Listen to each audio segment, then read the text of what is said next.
na chuan tu dang ai lo te hlim te in hoi lo pa thia ka kan le dun lai te kha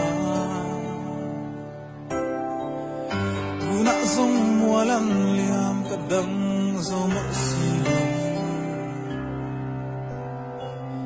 min hil so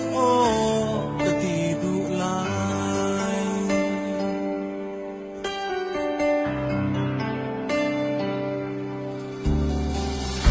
em bang va pom ta la em ting nghe ka tua tim lai zo chuan yang yan mo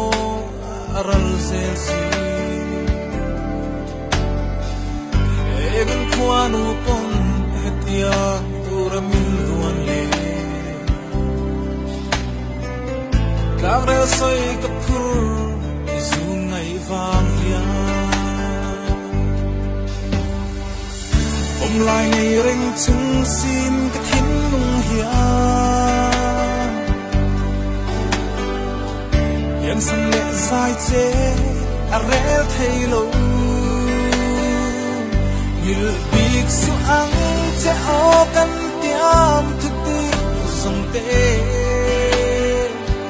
rin om te in lo mang che o ka ti du la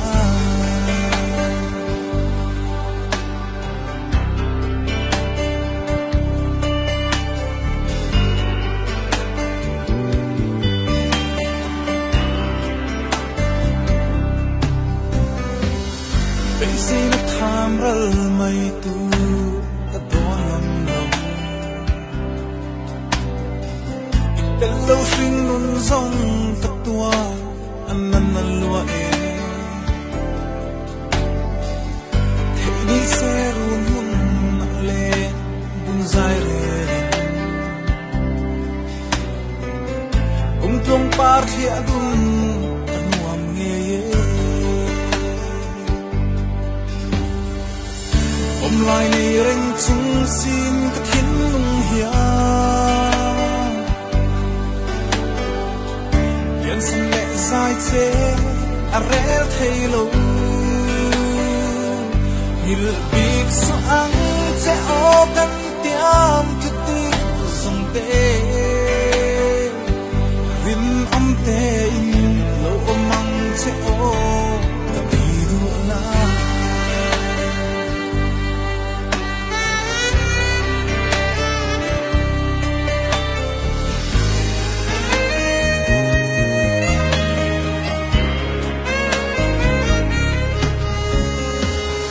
Warain ashil ma na din kamaki ma se ma lo mayan lo ni le chi